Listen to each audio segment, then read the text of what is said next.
This episode is brought to you by Headspace. Life can be stressful, even under normal circumstances. 2020 has challenged even the most resilient people I know. It's highlighted just how much we all need stress relief that goes beyond quick fixes, or really the hope for just a one-and-done Band-Aid.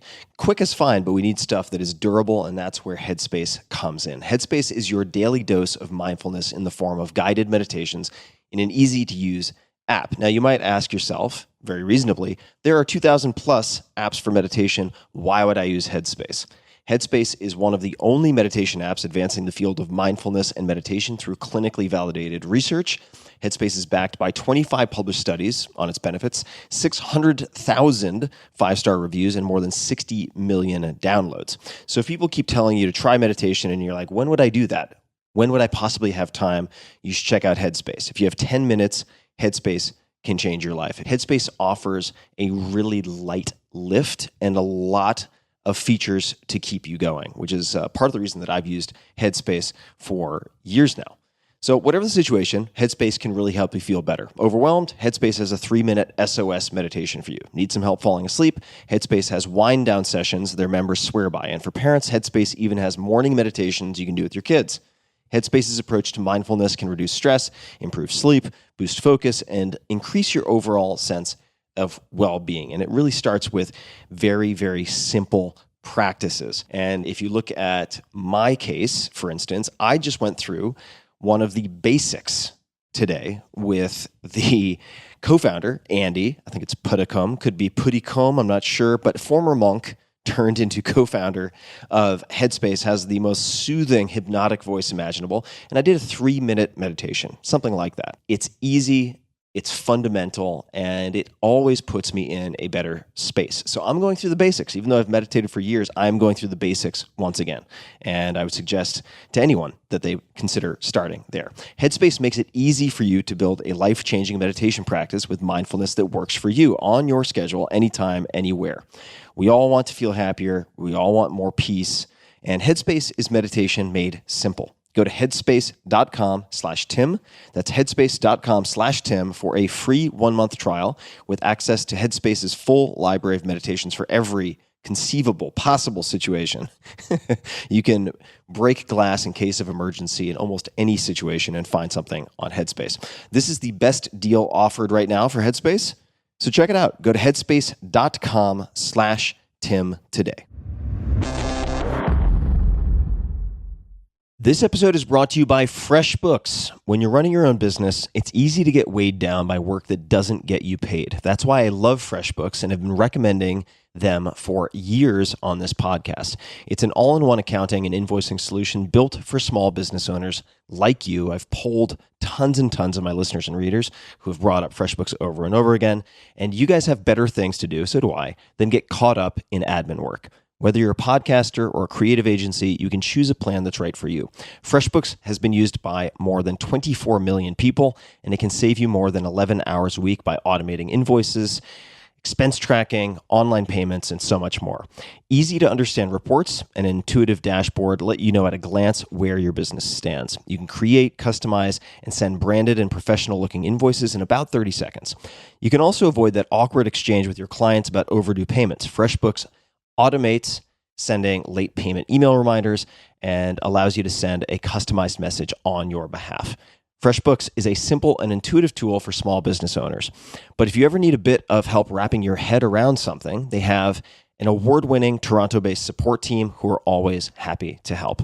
So try FreshBooks free for 30 days. No credit card required. Go to freshbooks.com/Tim and enter Tim Ferriss in the How Did You Hear About Us section.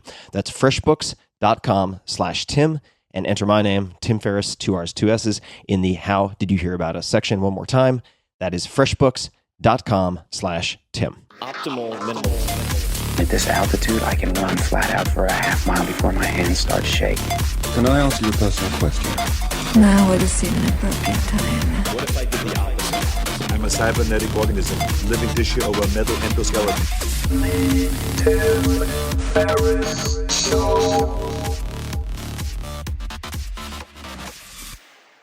Hello, boys and girls, ladies and germs. This is Tim Ferriss, and welcome to another episode of The Tim Ferriss Show, where it is my job to interview world-class performers from all different disciplines, all different areas, and also to have people on who curate best practices. And I consider my guest today to be someone who falls into both of those camps. His name is Greg McKeown, at Gregory McKeown, spelled McKeown, naturally. He is the author of the new book, Effortless, subtitle, Make It Easier to Do What Matters Most, and a previous book, of which I am a huge fan, Essentialism, subtitle, The Disciplined Pursuit of Less, which hit the New York Times bestseller list and has sold more than 1 million copies. And I have saved my highlights from that book in my Kindle, in Evernote, printed them out, highlighted them, read them dozens of times. That is how highly I think of this particular work. He is also a speaker and the host of the popular podcast, What's Essential. He has been covered by the New York Times, The New Yorker, Fast Company, Fortune, Politico, Inc., and many other outlets, and is among the most popular bloggers on LinkedIn. He is also a young global leader for the World Economic Forum, originally from London, England. He now resides in California with his wife and their 4 children. You can find him online at gregmckeown.com, McKeown, once again, on Twitter at Gregory McKeown, Facebook, Greg McKeown Speaker, Instagram, Gregory McKeown. Greg, welcome back to the show. Tim, it's great to be back with you. And I thought we would start with some leftover bits from our first episode. And for people who are interested in knowing how much content will be overlapping or redundant, my goal is to make it close to zero. So in other words, if you want the joyful experience of listening to conversations with Greg, we had a blast in our first conversation, and my goal is to dig in areas we didn't have a chance to explore last time. And I'm going to start with one that might seem very random, and it's more of a fragment than anything else because I don't have much context, and that is, what is Gandhi's only poem, and how did you come across it? Well, Gandhi became a barrister in London and might have stayed a barrister, but he had an emergency come up in South Africa with his family there. So he travels to South Africa, and while he's on the train, he's kicked off. He is told, you can't be in first class, and he won't leave. He's bought the tickets. He's allowed to be there from his point of view, but it's in the middle of apartheid, and he is not permitted to be there as an Indian, so they throw him off. And that becomes a decisive moment for him. What am I going to do? And it was essential enough that he decides to stay and fight the law that allowed them to physically throw him off the train. And he was successful, but it took him a long time. He was there for 23 years before he was successful, had to go to jail along the way, a whole series of things. After that, he went to India, and what he's best known for, the great standoff with the British Empire, and he wins through a series of essentialist experiments, really.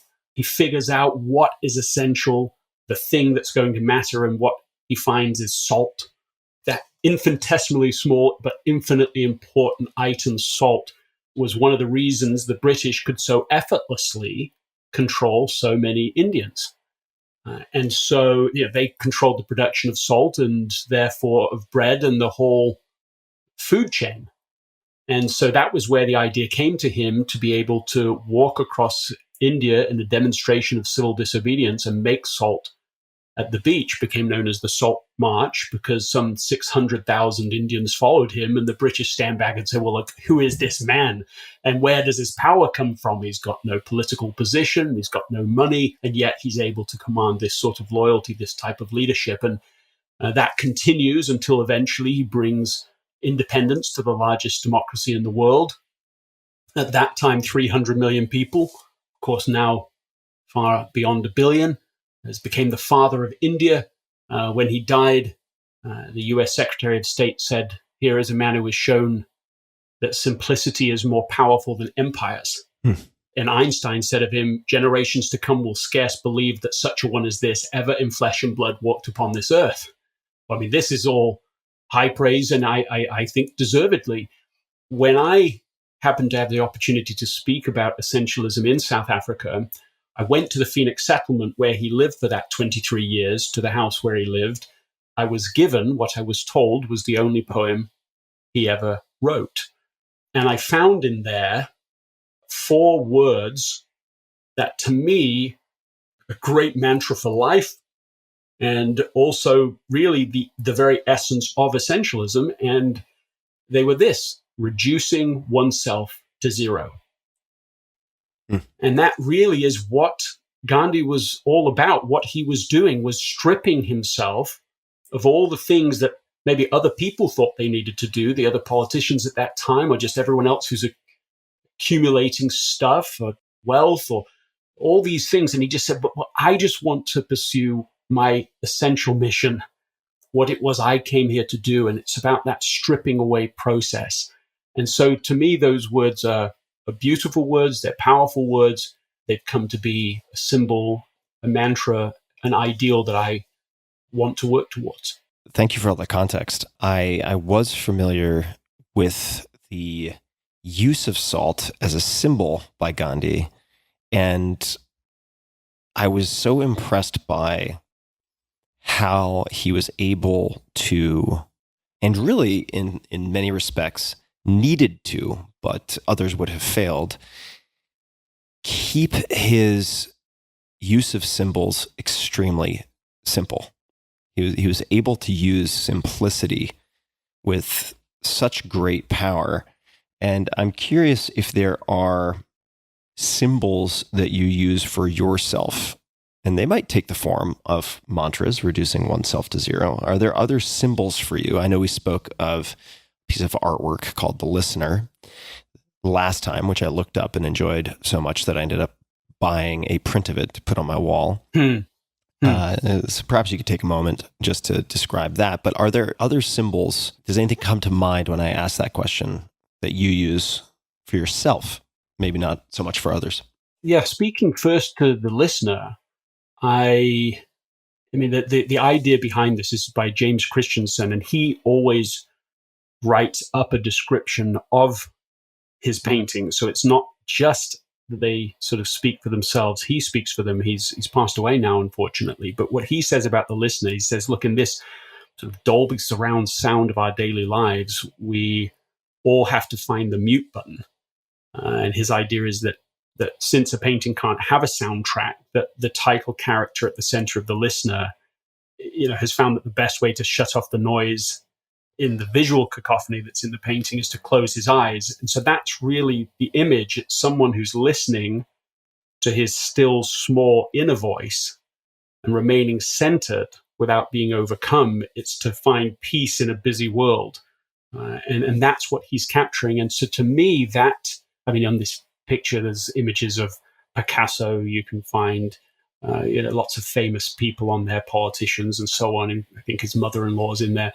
But it's all these people trying to pull on his attention and his energy, and the listener is at the center. And so that's why it's a favorite painting for me, because, and I have it in my office here, is as a reminder with all that goes on, all the noise, all the competing voices, to listen, not even how we would say to our own voice, so to speak, not just to what I want to go after in life, but quieter even than that, a different voice.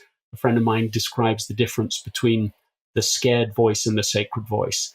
And I need to get past, even the scared voice that might be mine and get to that stiller, sacred voice inside. And that's why I love it. That's why that is a symbol to me. In terms of other symbols for me, one that just came to mind after you asked the question is actually another painting. Oh man, I am emotional even thinking about this. So I've got to tell a story to put it into context. Please. Is that okay? More than okay. Encouraged. So a few years ago, Anna and I, 4 children, we moved into beautiful area. It's white picket fences. There's no street lamps. It was like it was built in the 50s and the whole world moved on and nobody told anyone here. And you've got more horseways than roads. And it was just this beautiful environment to raise our children in. And one of my daughters, Eve, especially thrived. She's just like never wears shoes anywhere. She's always climbing trees. She's this voracious reader. She writes masses in her journal every night. She loves to name the chickens, the animals. She's just full of light and energy. I often take one of my children with me when I travel. And so one of the trips I was on with her. An hour into the trip, I literally text my wife. I'm like, she has not stopped talking for 1 hour. It's just pouring out of her. And she's just vivacious and amazing. And she just, as I say, especially seemed to thrive in this new environment with space and out in nature. And then she turned 14 and she talked less. She took longer to do her chores, less vivacious, a little more awkward.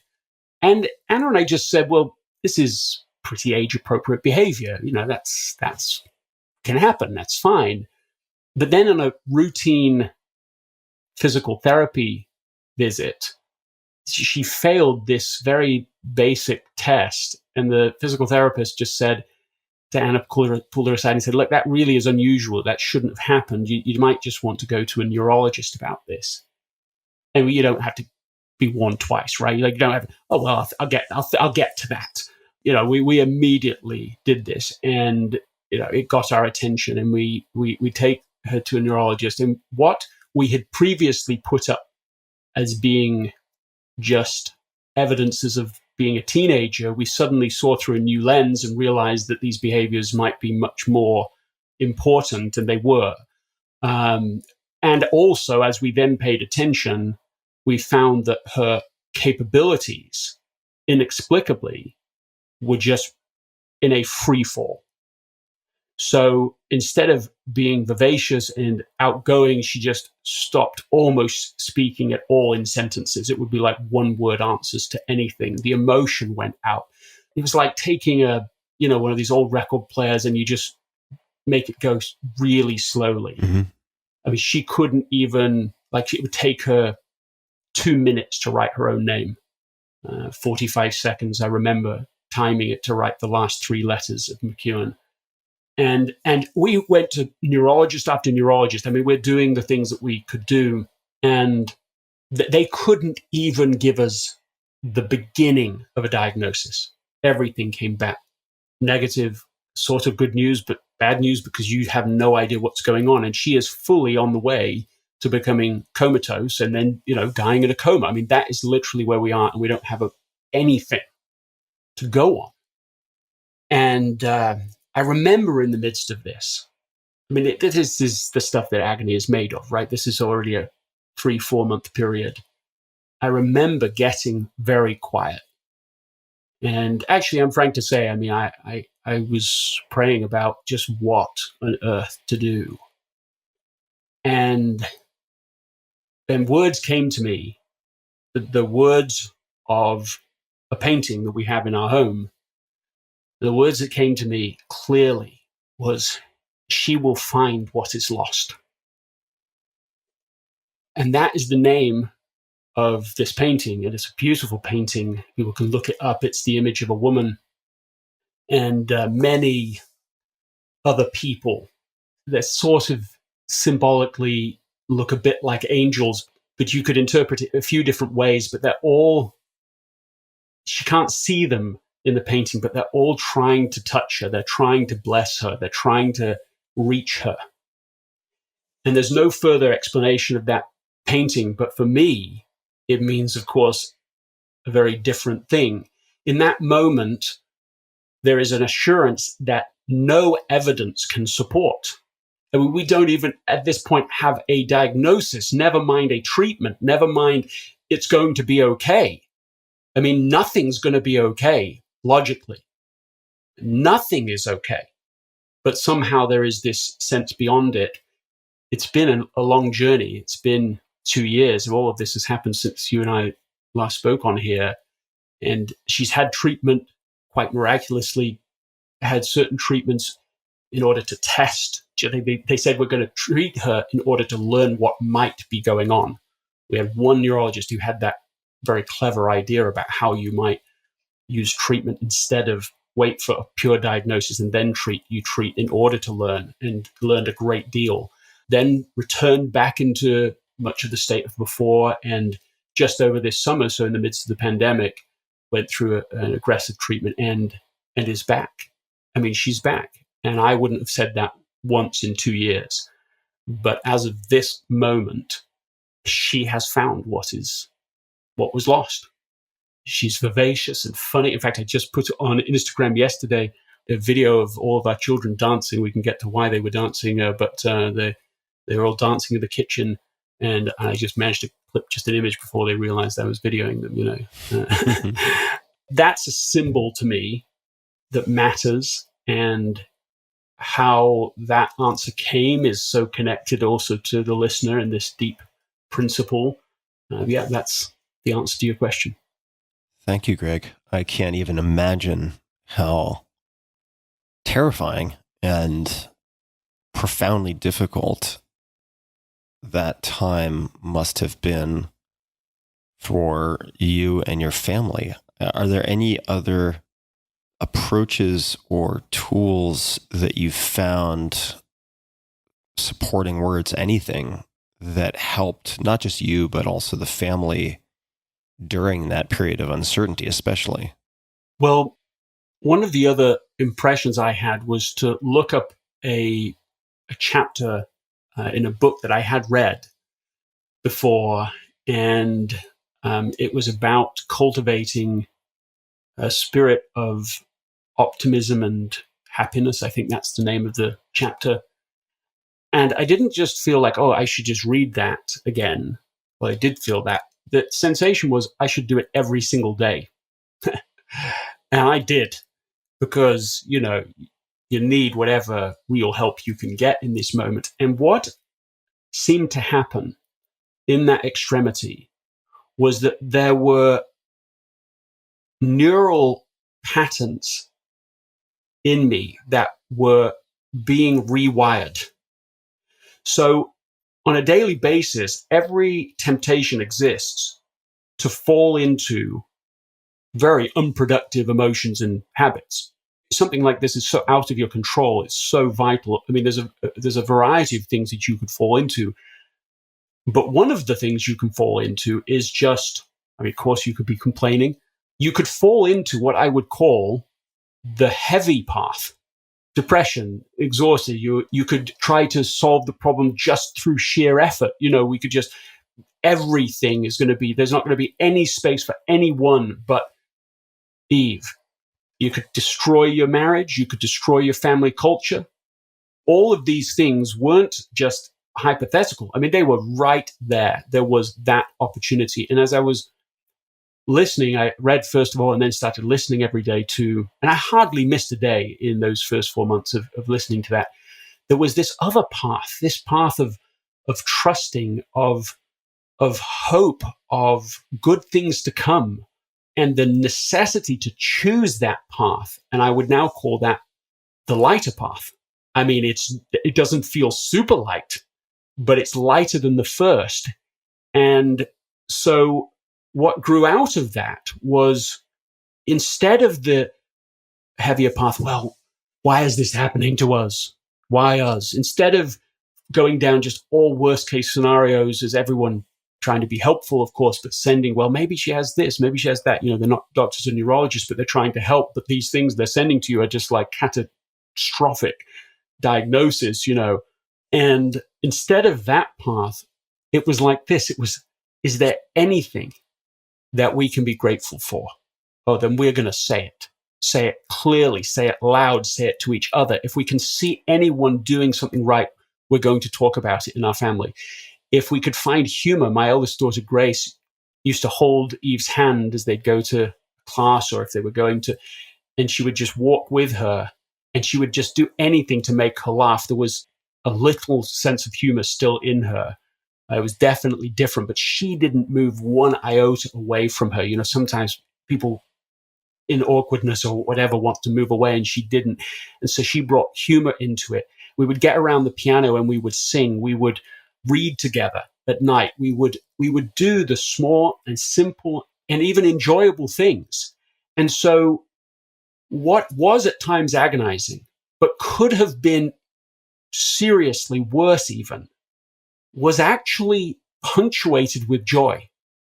I mean, it actually made us. It made our family culture. When this pandemic happened, it was almost like we had a cultural antidote or something that we all knew instinctively how to be and how to we're just going to invest in the culture again. That's the first thing. We're going to protect that asset. So all these things we can't control don't control what's going on inside of our family and this culture. And it was a great advantage, in fact, in that sense, when all of these things happened around us. I've come to think of that as being these two paths, heavier path, a lighter path, that you can always make something, however rough it is, worse by a response, or you can always make something a little easier by your response. Thank you, Greg. Do you recall, and maybe I just didn't hear it, but the name, the title of the book? You mentioned you were reading a chapter, and if you don't, we can put it in the show notes later and I can get it from you after we speak. But do you recall offhand what the title of the book is?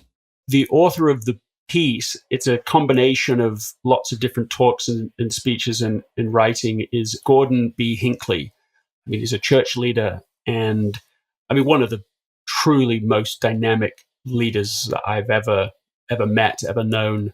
You can go and see him on old recording of Larry King and so on when he was still alive. He was on 60 Minutes all over. I mean, incredibly dynamic leader, but just tremendously optimistic and was able to have an impact, a positive impact all over the world. He wrote a different book, not the one I was referencing, although there's overlap, called Standing for Something, that did extremely well. And yeah, we can get the item for the show notes. Okay, great. So the author is Gordon B. Hinckley, and we'll get the title. And for those listening, we'll put this in the show notes at tim.blog/podcast. Coming back to a few things that you said as a segue. So you mentioned in the throes of this situation with circumstances outside of your control, there is a very understandable temptation to white knuckle and throw everything, including the kitchen sink, at it, to make it, because it is, that is your daughter's health and restoring it, become the top priority. And I think there's a very understandable impulse to basically allow that to remove all the oxygen from the room, and that you fix it by applying more work, by working harder, by increasing the volume. And I suppose that's as good a bridge as any to Effortless, to your new book. So I really have deliberately not done any homework on the subject matter aside from a handful of notes that I have in front of me. But it's timely for me also because I feel like it is possible to use essentialism and 80-20 analysis and so on to determine the most important things to focus on, and even to, following that, focus on them. But in so doing, I think there is probably, and I'm stretching a bit here, and I'm going to hand the mic over, there is a heavier path and there's a lighter path. There's a path of spaciousness. That's a word I've been thinking a lot about with respect to my own life. Ease and spaciousness. Does this have to be difficult? Is a question that I ask more and more frequently. So could you tell us the genesis story of this book, or comments in any way that you think is appropriate? I mean, you just nailed it. And I couldn't have written this book a few years ago. I mean, you know, the pressure there is, it's a positive pressure, but the pressure there is, if you've written a book that's been successful, to write the next one, and you're supposed to do it every 18 months or whatever the normal cycle is. And every time I went to do it, I felt like I shouldn't, but I didn't know why. There was no really good reason. I wanted to, I liked it, but just felt like, no, you just wait, which isn't great for me. I'm not a particularly patient person, but I did. And I just literally couldn't have written this book without the experiences, definitely including the experience with Eve. And so, in fact, that is sort of the background, is that So essentialism comes out. I mean, that changes everything for me. I'm traveling all over the world. There's, it's just, and it's what I want to be doing. There's no complaint in any of this. I mean, I want to be in with rooms full of people who want to become essentialists and want to hear about it. I mean, everything in my life is now more want to do than before. I remember doing a book signing, and there's like, on one of these trips I was on, there's like 300 people around the building, and they'd run out of books. They'd never done that before. And I'd go back to the room at night, and it's just like sort of these things are a blur. And one of the groups I work with, successful entrepreneurs that I was working with, and one of them says, talks about this, the big rock theory.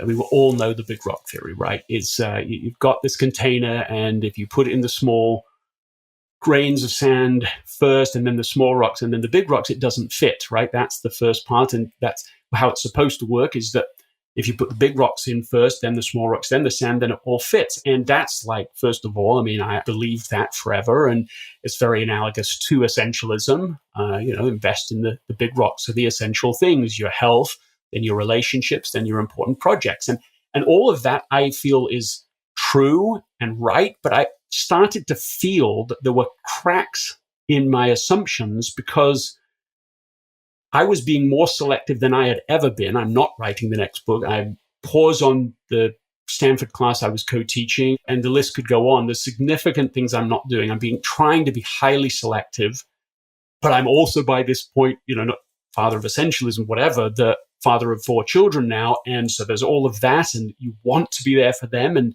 how inconvenient that can feel to be there and to respond. And so the question that grows up for me as I'm traveling one day is just like, yeah, but what happens if you have too many big rocks?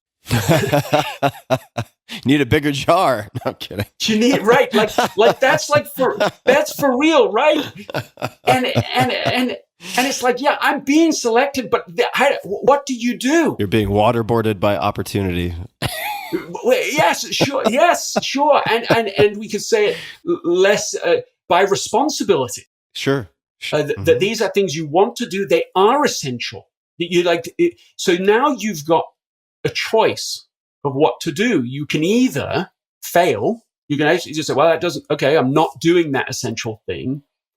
Or you've got to come up with something else. And as I'm out there traveling and I'm having this thought, I get a phone call, and it's my son, Jack, on my wife's phone, which gets my attention.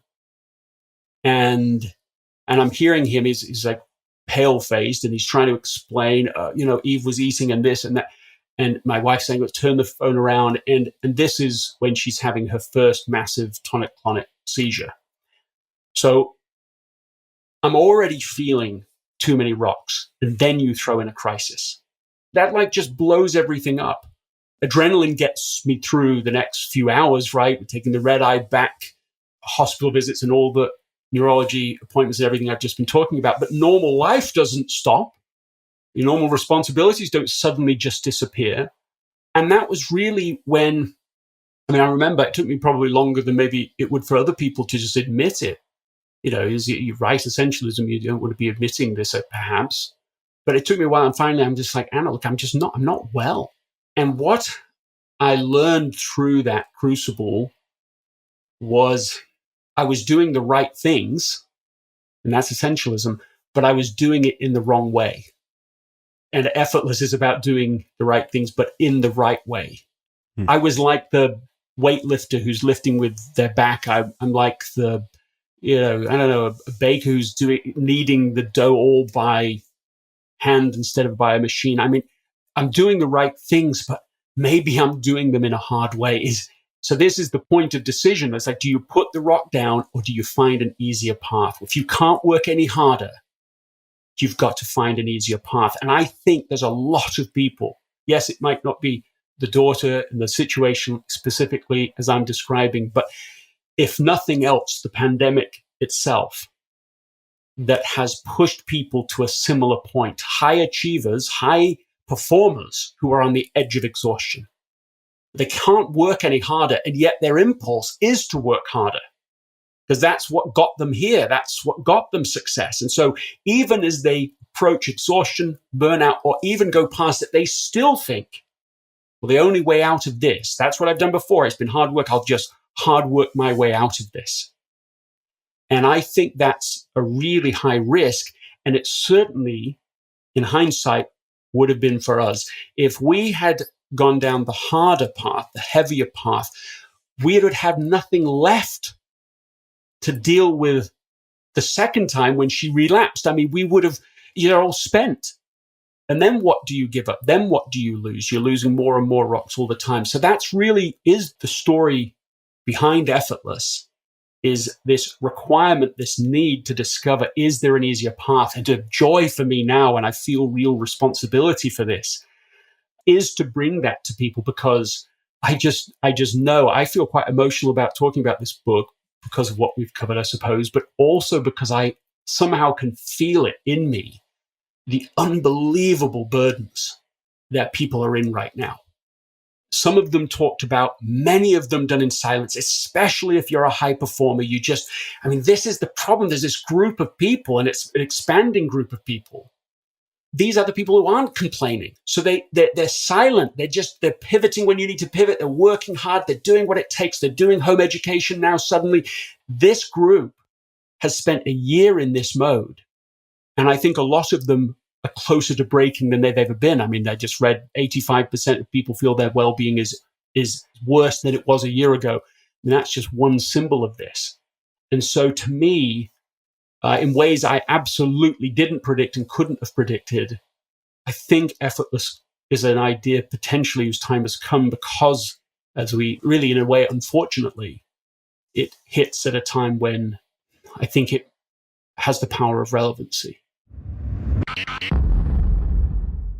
Just a quick thanks to one of our sponsors, and we'll be right back to the show. This episode is brought to you by UCAN, UCAN. What you eat and how you live, exercise, sleep, stress, all play an important role in how your body handles glucose, its main form of energy. You might think of blood sugar. That is glucose. When glucose levels are steady and you avoid spikes, you're improving your metabolic fitness. An important way to take control of your metabolic fitness is to eat and fuel with foods that help regulate blood sugar.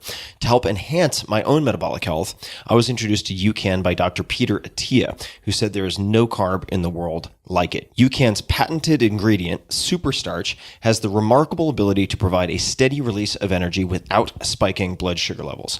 I use UCAN's energy powders and low-calorie bars to maintain focus throughout long days, for exercise, better performance when training, and to avoid fatigue without making metabolic compromises. So when I need a Scooby snack, when I need a little pick-me-up, I reach for UCAN. UCAN has a variety of different products with superstarch to help you balance your blood sugar, from energy powders and bars to granola and almond butter. There's a whole suite. Check out my favorites at ucan.co/Tim. That's ucan.co/Tim, and save 30% on your first order when you use code TIM. That's ucan.co/Tim and use code TIM. ucan.co/Tim.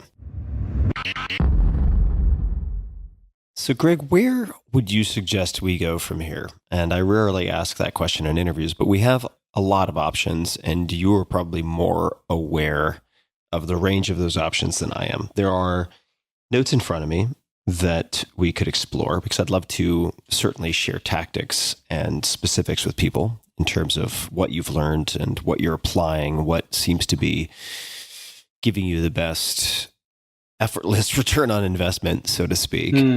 What has sort of changed your experience of working on the essentials, for instance. So I'll just give a sampling. I'm not saying this is the direction we have to go, but why you need a done for the day list, solve problems before they exist, visualizing what done looks like, how to take the first obvious action, harnessing the strength of 10. These are just a few that I circled for myself because I found them curious. First step to clearing the clutter in your head, how effortless inversion can help solve a problem, how to make your essential activities enjoyable, and on and on and on. We have dozens of options here.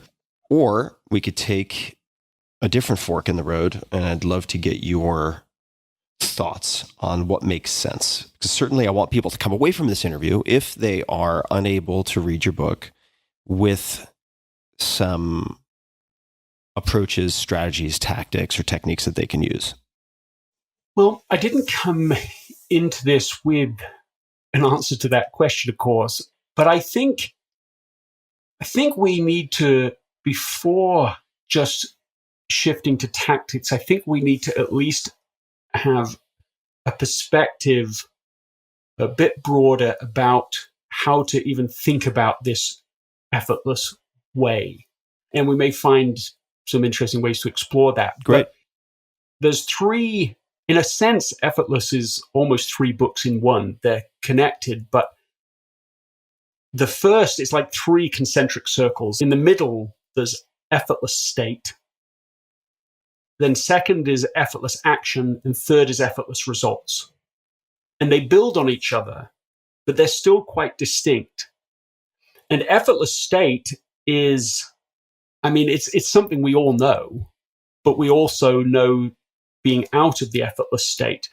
Being out of the effortless state is like, you know, I mean, it definitely happens to many people, me included. End of the day, you're exhausted. You start to see everything people say as you get an email. It sounds like a slight to you. You can't find your keys. Nothing's working.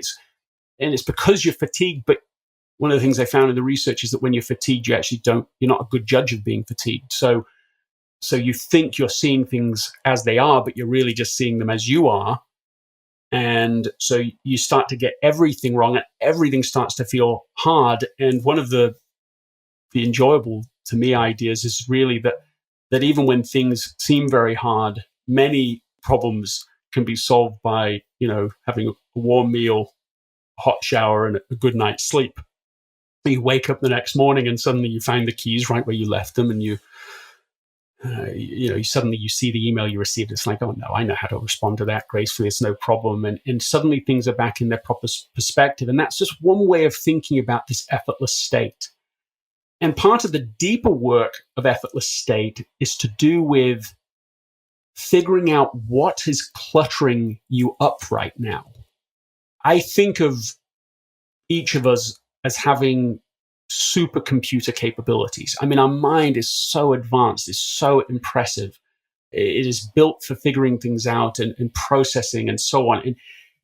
And yet it's just like my laptop can be at times starting to run slow because of all of the cookies that have been added to it and so on. And the metaphor is, well, in a few seconds, you can clear all of that out of the machine and it's working a lot faster. In a similar way, I think one of the most important effortless strategies is to figure out what's burdening us, you know, what we're holding on to. And so this is different than a sort of quick fix approach. It's like we have to maybe do a little deep searching in terms of what we're holding on to, what grudges we're holding on to, what we haven't forgiven, what complaints we're holding on to, things that are using up more and more of our hard drive, our RAM, so that it's making everything harder. There's a story I came across of a man who, it's a fictional story of a man who was walking along. He's respected in his community. He leans over, sees a little piece of string on the floor. He picks it up. He likes to fix stuff, and he just thinks, oh, that could be useful. And then the same day, at the same time, in the same square, somebody else loses their wallet. They see him picking this thing up, and they assume and believe it's the lost wallet, accuse him of it, tell everybody about it. He insists it's not true, but they judge him harshly. And so he's like a pariah in the town, and everybody is, wherever he goes, it's awkward now. They don't trust him now. This, of course, is a rough experience, but he gets so fixated on it, so obsessed by it, that he just can't stop talking about it. Everywhere he goes, it's a little piece of string. It was just a piece of string. And he just, even after people would have got over it and moved on and, okay, just kind of forgotten it, no worries, he's still raising it. He's talking about it. He gets sick over it. He loses his health over it. He literally, on his deathbed, it kills him. He's on his deathbed. A little piece of string. It was a little piece of string. You know, he just can't do it. And so here he is. He could have got back to what was essential, what mattered. He could have got back to making a contribution, put all of his energy onto what really was important, but instead he's consumed with this slight that he's experienced, this judgment, this harsh judgment, and so on. And I don't know why I'm really thinking this right now, but I just wonder for you. Here we go. Finally, let's take the gloves off and get dirty. I mean, for you, are there burdens, grudges, things that you haven't forgiven, things that you've collected that you are holding that are just making life harder than they need to be in some way?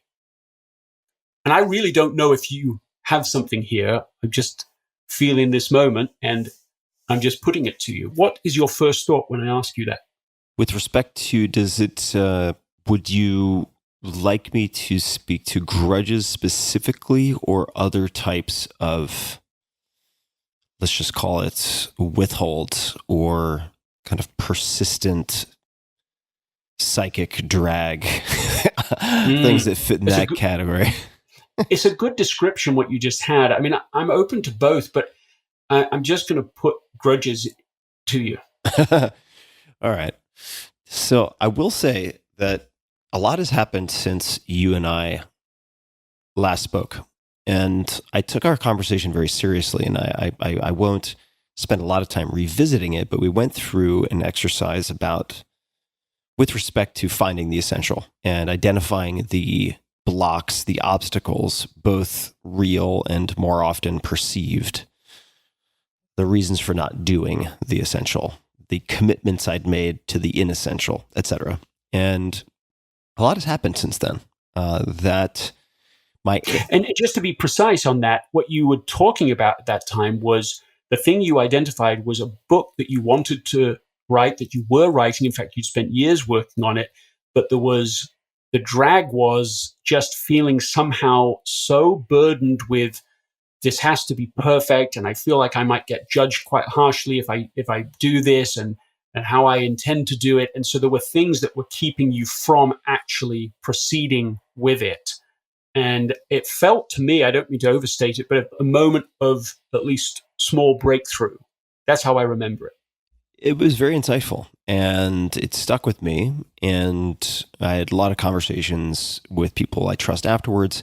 And many months later, decided to take the easier path. And what I mean by that is I had in my mind the assumption or the belief that it should be a book. And the most important component of that entire book on healing was the disclosure of childhood abuse, childhood sexual abuse in my case, from age 2 to 4, and the tools and approaches that had most helped me to heal from that. That is the core of the book that I had intended to write. There's a lot more to it. There's a lot more surrounding it. There are many concentric circles, as you might say, but that was really the key piece. And I don't want to interrupt you, but I want to say clearly thank you to you. Now, I've shared that outside of this moment, but it's so important what you have done in sharing this and putting it out there. And that takes courage. And as we all know, courage is awful, feels awful. And you've done it, and it really matters. Thank you for saying that. And to try to tie this together, I ended up releasing it as a podcast after conversations with my girlfriend and understanding that books take a long time, especially my books, because they're the size of phone books. And in 3 to 5 years, people would die, whether of natural causes or suicide or otherwise, or they might psycho-emotionally shut down. And there would just be so many losses in terms of that extended, protracted writing process that I decided to put it out as a podcast. And the question was, how can I make this as easy as possible for myself? Because I knew it was going to be fucking hard. I knew the whole thing was going to be excruciating on multiple levels. And so I constantly asked myself, how can I make this easier? How can I make this easier? Don't do a book, do a podcast. How can I make the podcast easier? Don't make it a monologue, make it a conversation. How can I make it easier? Don't commit to publishing it. Have the conversation, record it, and reserve the right to never have anyone listen to it, et cetera, et cetera, et cetera. And both in preparation for that and after that, spent a lot of time. I know I haven't directly answered your question, but this is getting around to it. Sure. Both before and after that, decided that I needed and wanted to have safety nets in place and to prepare myself for this, to prepare my team, to set rules such that I would be as likely as possible to hold my footing. Because I've been re-traumatized by exploring this in the past. And I attempted to do writing related to this, and it caused severe problems in my life for many months. So I was prepared to be destabilized, and I wanted to decrease the odds of it being catastrophic. So I began to commit to certain practices and also sessions with people, one of whom is named Jim Detmer, Dthmer. He has been on this podcast, and a very important piece of the work that I've done with him has been related to identifying unsaids, uncompletes, or uncompleteds, and so on, that represent withholds. That would include grudges, and trying to engineer some form of closure. And the closure could just be letting it go in some very visceral sense, in some way that feels complete. It's the easiest way to take things off your to-do list, or to finish things on your to-do list, rather, is to remove them from your to-do list. So you're actually catching me at an unusual point in my life. If you look at it from the perspective, zooming out, of the rest of my life, I have had a life full of grudges and full of anger. And it just so happens that you are catching me at a point, we're having this conversation at a point where I've done, since this podcast came out, if I'm remembering correctly, last September 2020. And for people who want that story, you can go to tim.blog/trauma. I won't belabor it here. It's intense and it's not for everyone. But for several months prior to that, up to now, when we're recording, as I look at the calendar, late February, this has been constant work. Do I still have grudges? I think the answer is yes. So let me try to, if it still makes sense, sort of do a quick search function. Actually, I want to ask you before we do that, just what is the process that you have gone through? I certainly don't mean to retell the story, because what you're saying is so valid about that, when we have to tell and retell traumatic stories. But what have you done to close loops? I should specify, and I'm glad you're asking, that the work was far beyond the aspects of my life or grudges related to the trauma. And that I think, and a lot of this is speculation, almost all therapy is speculation, if we're being honest with ourselves, that I had many, at the time, adaptive responses to the abuse. And there were other examples of abuse that I didn't even get into in that episode. But I had certain adaptive responses to that to survive as a child who could not defend himself and had very little agency, right? And those adaptive responses at some point became maladaptive. They outlived their usefulness, and they became very unhelpful at best, and very damaging and self-destructive in other cases. And I think that rage and anger and a mindset that really defaulted to offense is the best defense, which I still believe on a lot of levels. And that's actually, a line that I attribute to a lot of the best athletes I admire. But what that meant is that anger, which on some level, I think, and that offense and that attack default was a byproduct of in some ways, the trauma that I experienced, but the problems that it created and the grudges that stuck for long periods of time were not directly related to the traumatic event. If that makes sense. Does that make sense? Well, I think it does, because what you're saying is that you're in this position, and I'm no therapist, so we need to be careful, but it sounds to me that you're in this defenseless position. You are coming up with not just stories about it, where you're so young. I mean, for heaven's sake, you barely understand stories or what the world is, and you're still trying to make sense of this evil and this unprotectedness and all of that. You take on these new this way of being in the world.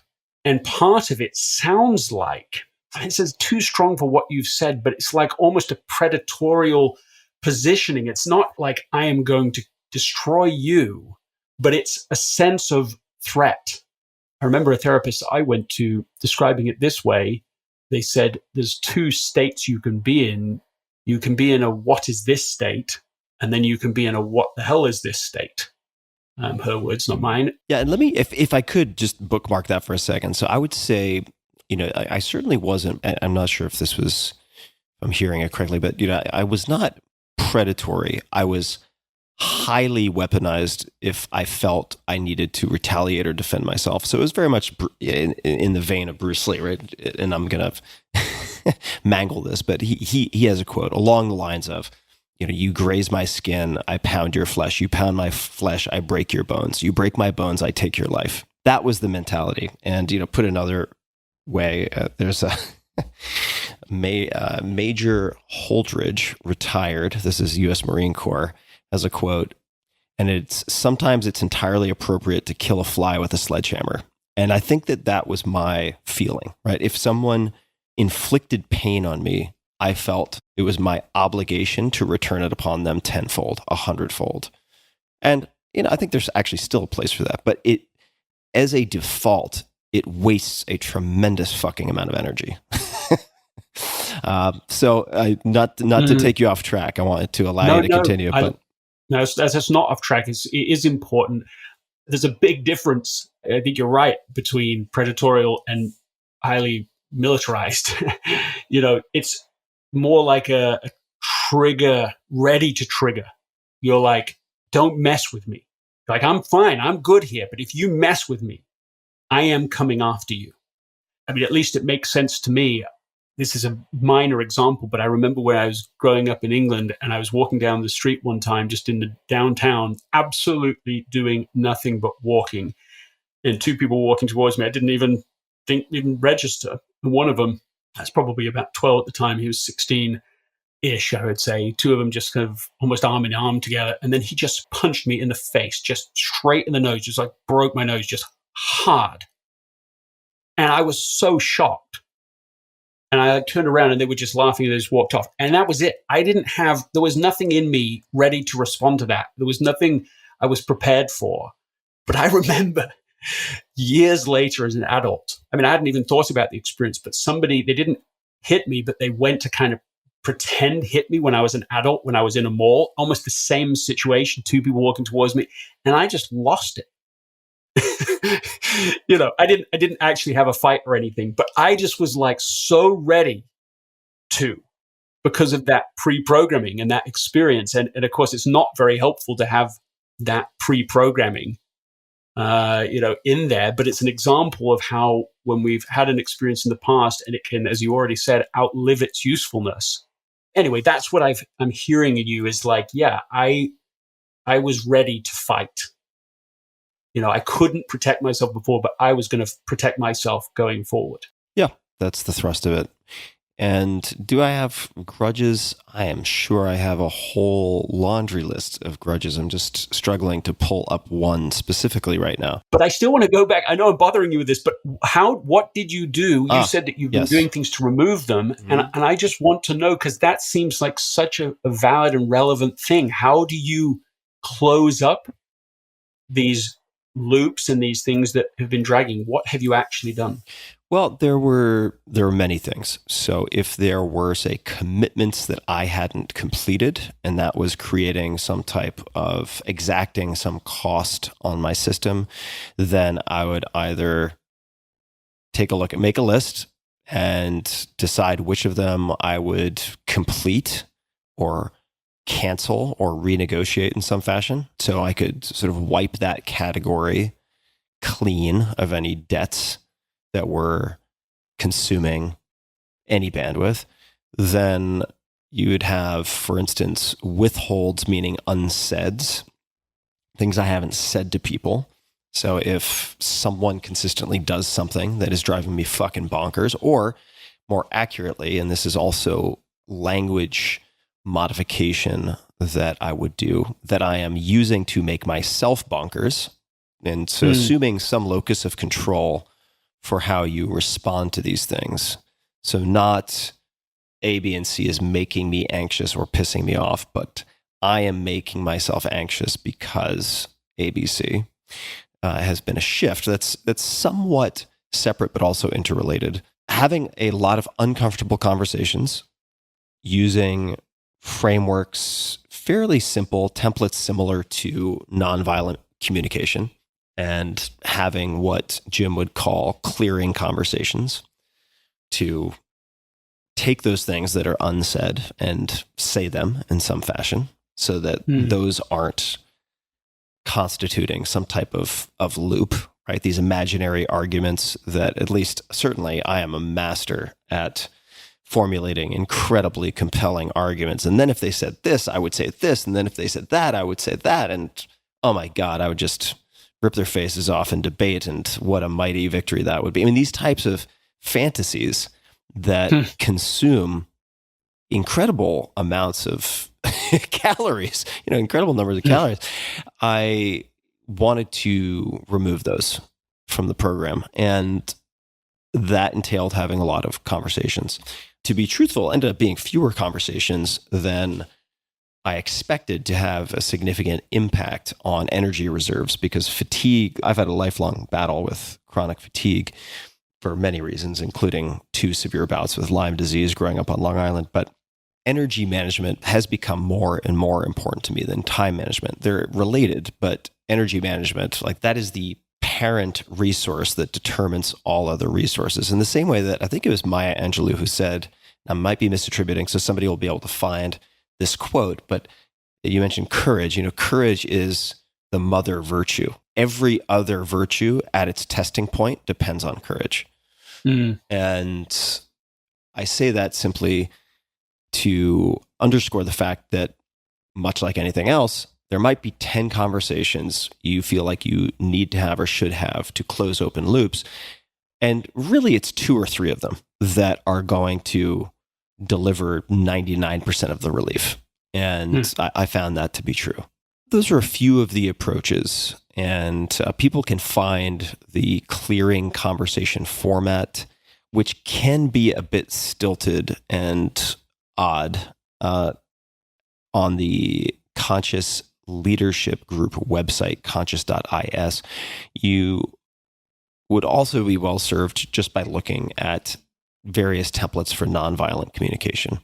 And separately, used quite a bit of the questions offered in The Work by Byron Katie, which I highly recommend to people, for stress testing beliefs around some of the grudges or some of the unsaids. And in several cases, just came to the conclusion that the core beliefs that I was using to enable myself to be so pissed off actually were very hard to defend. and I was like, oh. Like what? Well, for instance, there have been a few examples in my life where entitlement has carried a huge charge for me. There are very few things in life that bother me as much as what I perceive to be entitlement. Self-righteousness also probably equally irritating to me, or that I use to annoy myself. Like I generally have a very poor response to both of those things. And so my general belief in life is, and Amelia Boone is actually the one who uttered this quote. She's a multiple-time world champion in World Toughest Mudder, and also an attorney, and just all around superstar in many respects. And her quote, I believe it was in Tools of Titans originally, when I asked her what she would put on a billboard, is "No one owes you anything." Like just start with that assumption and you'll be much better off in life. And I agree with that. So entitlement, let's just say my belief is, and I don't want to put words in Byron Katie's mouth, but if we take a belief to be a thought we take to be true, if my belief is, let's just say my belief is, and this is a real example, but let's say my belief is Greg is entitled. right? And like if my belief were you were entitled, that's not my belief, but let's just say it was. And like my belief is you're entitled because I helped you with A, B, and C, and then I asked you for help with D, and you not only said you couldn't help, but did it in a way that I took as very rude. Never happened, but let's just say that's the case. No, but in that example, what I rather suspect is you are describing many interactions you actually have. I don't actually expect reciprocity when I help someone. So this actually happens the other way around more often than not, where someone has done me some favor I didn't ask for with a book launch and then comes to me with some huge ask and gets extremely pissed off when I say no with a clear boundary. So it's more frequent the other way around. But I'll give you, let's make it a real example. So I'm not going to use names, but there are cases where I feel like I've gone above and beyond to help people when they've asked for help, not related to book launches or anything like that. And then there's something I consider to be very small, very, very small with respect to an ask. And I'm given a no, but it's delivered in a way that I take to be unnecessarily rude when my ask is delivered very, from my perspective, very politely, et cetera, et cetera. You interpret it as a slight, you feel slighted. Yes. And then I'll have a sentence like, so-and-so is entitled. So the way you might work with that in Byron Katie's The Work is you would ask questions like, and I don't find the first two as helpful as they might be otherwise. There are lots of different ways to do this, but is it true? Number one. Number two, can I absolutely for sure know this to be true? And I'm going to get these slightly off, but the gist is what's important. Number three, who am I and how do I feel when I believe this to be true? And then who would I be and how would I feel if I did not take this to be true? Okay, those questions 3 and 4 I find very powerful. And then the next step that I tend to take is what people would call turnarounds. And turnarounds involve playing with language and then forcing yourself as a thought experiment to come up with evidence to support new statements. For instance, let's just say, I'm not going to use your name, we'll say Mark. Let's just say it's a Mark. Mark is entitled. We could turn that around by saying Mark is not entitled. You could even use the opposite, like Mark is generous. And then you force yourself to come up with, and it's best to do this in writing, 3 to 5 points, pieces of evidence that you would use if you were in a debate and trying to make that case. And then you could have not Mark is entitled, but I am entitled. And then you come up with 3 to 5, and 3 to 5 is arbitrary, but it's just a nice kind of clean range. Then you could go on to perform multiple other turnarounds. And by the time you've done that, if you're really committing to doing it seriously with an open mind, it starts to diffuse a lot of reactivity. So that would be an example of doing the work. And all of that's available for free online if people go to Byron Katie's website. Yeah, I mean, what you've just done is you have given us specific tools, as always, but around this subject of decluttering and getting out all of, specifically, we've been talking about grudges, but pain and all these things that we hold on to and how they clutter us up. I mean, I'm not going to necessarily have you answer this question. It could be rhetorical, but like, what percentage of your energy has been spent in the course of your life? Oh God, it's going to be bad. Yes, go ahead. Actually, now that I'm asking it, I kind of do want the answer. I said it was rhetorical, then I changed my mind. Like, what do you think it actually is? Well, what percentage of energy has been spent holding grudges, having stories about people that may not be true? Just all of that clutter that we're holding, we're carrying, we're processing, we're everywhere we go, there it is with us. It's not, in a sense, making the email we're working on next harder, but of course it is, because it's using up all of this hardware RAM in our supercomputer brain and soul, it keeping us from being able to do the thing that we really came here to do. I would add to that, I'm going to answer the question. I would add to that it's even more damaging in my mind because you develop habits of constructing certain types of stories. And those pathways, and I'm not going to make a neurobiological case for this, I'm sure one could, but suffice to say, if we become habitually good at creating stories about being victims, then it will become easier and easier to later construct stories about us being the victim. If we create stories around certain people having certain traits and we reinforce those over and over again, and we have selection bias and begin to pick out all of the evidence points that condemn these people, it becomes easier and easier over time. And therefore, the habit perpetuates the bad habit, if that makes sense. So to answer your question, like how much of my life energy? Oh God. I mean, if we just took like Tim from 15 to 35, let's just say, I shudder to even hazard a guess, 60%? I mean, 70%? It's high. I mean, just in terms of ongoing stories that the vast majority of the time are never acted upon or most likely don't reflect reality because I'm not actually engaging. I'm not clearing these conversations. I'm not fill in the blank. It's an embarrassingly high number. It's astonishing that I've been able to get anything done, honestly. And not just anything, right? I mean, even in the period you're describing, you still will have appeared, were highly productive. But I mean, that's the kind of rebate and why effortless state is such a vital part of really what I now understand better about this, a different way to live and to work. It's like, it's not the task itself that's hard in many instances. It's all of this stuff, all of this rubbish that's slowing us down, that's getting in the way, that's making relationships twice as hard, sometimes 10 times as hard as they need to be because of all of this clutter.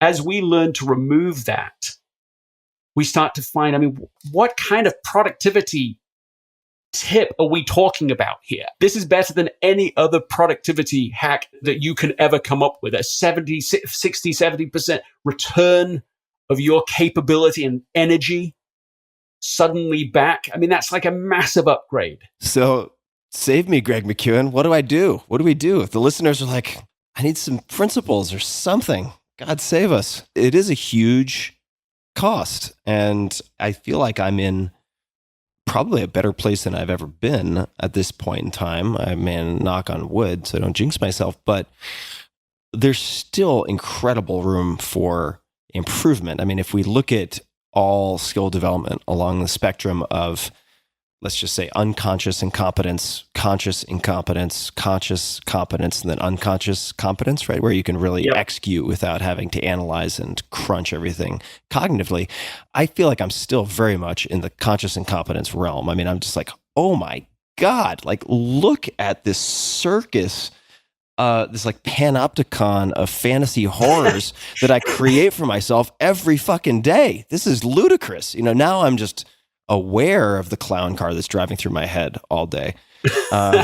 So what are some tools? Yes. What are some tools, or if tools isn't the right term, principles, anything that we can start to experiment with? Well, one story that comes to mind, and I may have actually shared this last time, but did I talk about the moment when I was staring back at myself in the stormtrooper costume? Is this one? You did, yes, you did mention the stormtrooper. We can revisit it. You mentioned, let's revisit very briefly. I mean, the point was that I'm suddenly looking at myself in a stormtrooper costume in the mirror. This is an expensive movie quality suit, and in that moment, I'm just like, what am I doing? Like, why am I standing here? How did this moment happen? Just as some context, because you're not on like Fifth Avenue spinning a sign selling used watches or something. This was for Halloween. You had always thought this was what you wanted. And now you're, let's just say 40 years old, something like that. I don't know exactly. Yeah, and exactly. How am I here? Well, as I'm pausing to think about it, I realize, it was when Return of the Jedi came out. We're talking 30 plus years before that. My older brother, Spencer, had said to me, well, wouldn't it be so cool to have like a movie quality stormtrooper costume? And I'm like young enough, impressionable enough. And of course, all the hype around the movie. I loved that movie. And I just held on to that for 30 years. That's a lightweight example given the weight of the things we've been talking about, but it still illustrates how long things can stay with you. And as I'm standing there, I'm like, there's no part of me that actually wants this consciously. So it's just all subconscious. And so that became a shorthand for Anna and I, that if I get caught up on something, if I get fixated on something, she will say, look, is this a stormtrooper?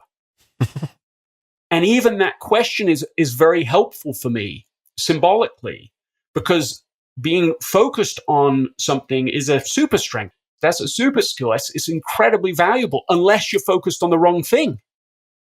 And then it's like a classic example of making your life much harder than it needs to be because you're pursuing something now, in this case, 30 years. Yes, maybe this is pretty trivial example, although if you add up the actual energy that was being drip by drip over 30 years, it's still an immense amount. But to just ask that about other things we have, other goals that we have, we've emphasized grudges, but it's not the only type of clutter that can get into us. But we can just ask, is this something that we need anymore? Could we just let go of it? Would that be possible to release this? Question for you, just to get concrete. So during your experience with Eve, medical crisis with your daughter, did you apply this to anything specific you can share? I mean, the thing that comes to mind when you say that is perhaps the most practical skill for getting into the effortless state amidst that crisis was gratitude. And I know I almost don't want to say it like that because people think, oh, I've done gratitude, we know. But what I learned about gratitude was this: if you focus on what you have, you gain what you lack. And if you focus on what you lack, you lose what you have. Oh, that's good. Can you say that again, please? Yeah. If you focus on what you have, you gain what you lack. If you focus on what you lack, you lose what you have. That's outstanding. And so one of the practices that I learned at that time, but have codified a little better now, and this is classic BJ Fogg tiny habit recipe. Just for people who don't know BJ Fogg. So BJ Fogg is a fascinating guy, writer, professor. I don't know if he's still teaching at Stanford. He is, but yeah. has done a lot of interesting, fascinating work and practical work related to habit formation and behavioral change and things like that. Yeah, he's so great. I mean, I just had him on the What's Essential podcast, and we did this really interesting intervention where we talked about what was essential for him. He identified it, wanted to have the 3-day weekend. He's never done that. He kind of works all weekend, and he doesn't. And then halfway through, after we identified it all, I said, okay, well, man, you're the habit king, man. So now you have to solve that for me. Like, you know what you want to do now. Now teach me how to do it. Anyway, it was a really fun conversation. So coming from that, this is the specific habit recipe, as he would call them. Habit recipe, right? You say, after I X, I will Y. That's the format. And so I started saying, okay, well, after I complain, I will say something I'm thankful for. And here's what I learned immediately was I complain a lot more than I realized. Yeah. I think of myself as a positive person, and I actually think I am even now, but my goodness, these just subtle complaints all the time. You just see what's, going wrong with something. And so you can have so many good things happening, but you focus on something that isn't going right. And so that was the first thing I noticed. The second thing I noticed was how fast you can change the mood if you either say something you're thankful for afterwards or you catch yourself and do it anyway. So even if I was saying something I was thankful for, not even I'm thankful for you or something you have done, the people around me would instantly light up. It was a different motion. So it had an immediate effect. It was one of the fastest things I have found for getting back into the effortless state. And so we've started all sorts of habits in the family with this. If somebody's complaining, I'll say, okay, well, that's fine. You've got to do 3 things you're thankful for. You've got to put the energy back that you just took out. And, you can imagine 4 teenagers that don't necessarily love this game. They must love that. Yeah, that is it. But Jack, my son, one time I mean, actually, often they will just do it sincerely and so on. But one time he's just like, oh, okay, fine.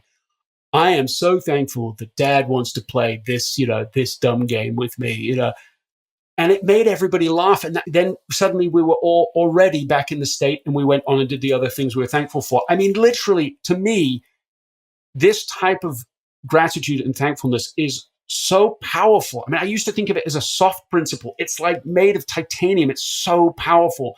And you can even have a bad attitude about it and it still works.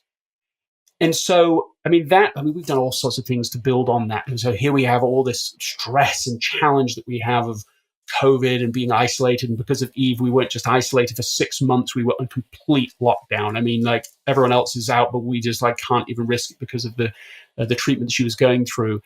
One of the things we did is we started, it's the star chart game. I mean, it doesn't sound so exciting, but it's you gather together, you come up with a prize you all want, something you're going to do or something you're going to buy or something fun. It doesn't have to be that expensive. And then there's a series of spaces that we will catch each other doing the right thing. And if you do, you say, okay, well, start for you, and anyone can give them to anyone. Most of them are still Anna and I, but even the kids can give them to each other. And you go and draw it on when the star chart is full, you get that thing, you get to do that experience, whatever. It's so positive, and you can't take a star away. There's none of that. There's no downside here. It's all upside. And actually, what again might sound trivial is, I think, anything but. And to give a little context of why it's so powerful, Barbara Fredrickson called this the broaden and build theory. What she extrapolated, which I think is genius, is that we don't have good things happen to us and therefore have good emotion. She says you have positive emotion and that leads through a process to good things. So the place to start, again, I suppose this is confirming of what, the idea of effortless state first, is that if you can get positive emotion going, then a whole series of upward momentum happens. So she identified it this way. She said, well, first, it's the positive emotions. So you're feeling good, gratitude, you can do that. That's one of them. And then you start to have more optionality, more options of what you can do and what possibilities exist and what good things are here.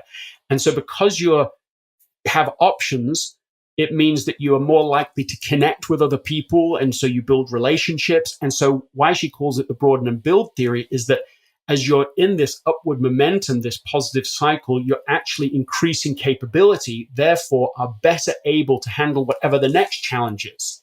Or as I suppose it is even in the pandemic, but there'll be something else afterwards. And she contrasts that with, as soon as you get into negative emotion, that leads to a reduction of options, right? We know that. It's fight, flight, freeze, fall down. It's just very few options that we're going to have. Or what effect does that have on your relationships? It strains them all. What does that do? It weakens your whole system for whatever the next challenge is. And so this sort of doom loop can take place. And so I really see at the pivot point being within this choice to see what is right here. A little bit like putting on, I'm not a fly fisher actually, but I've heard and done the research, and I'm confident this is true, that something you can do if you want to be a great fly fisher is that you can wear polarized sunglasses. And there's something about the way that the lines are in a polarized set of sunglasses that they kill off the way the sun reflects on the water. And so the impact of this is that you can see the fish under the water. Fish were always there, but you couldn't see them before, and now you can. And that's really what this habit recipe, this specific thing, this leaning into gratitude in a very deliberate way, conscious way starts to do. You start to see all the assets that are there. So then you can build on them. Then you can do something with them. What good is here? And to keep shifting back into that gear, whether you're dealing with crisis or just even in normal life. And I'm not always great at this. I still fall into this. If I leave this conversation, it will be easy to find something that's wrong, to complain. But if I take this other path, and of course, if I do that, it's all predictable. You start on the downward cycle. But if I say, what is going right here? And I catch someone doing the right thing, it just sparks the whole thing positive. And really, which do you think is easier? Is it easier to be on a downward loop or in this upward momentum? And so this is one of the reasons I see this as being such an important practice for effortless state. With the concentric circles, actually, before I get back to the concentric circles, I first want to say you're inspiring me to revisit the 21-day no complaint experiment that I did many, many years ago. I wrote a blog post about it, which was inspired by Will Bowen. I think that's how you say his name, who was a preacher or a minister in Kansas City who gave his congregation purple bracelets. And every time they complained, they had to switch arms and start the clock again with the aim of getting to 21 days of no complaining. And he wrote a book called The Complaint-Free World, I want to say. And I did that experiment. And just like you mentioned, number one, you notice, oh my God, I am just the poster boy for complaining. This is outrageous. And secondly, how quickly you begin to reap the benefits of decreasing your complaining.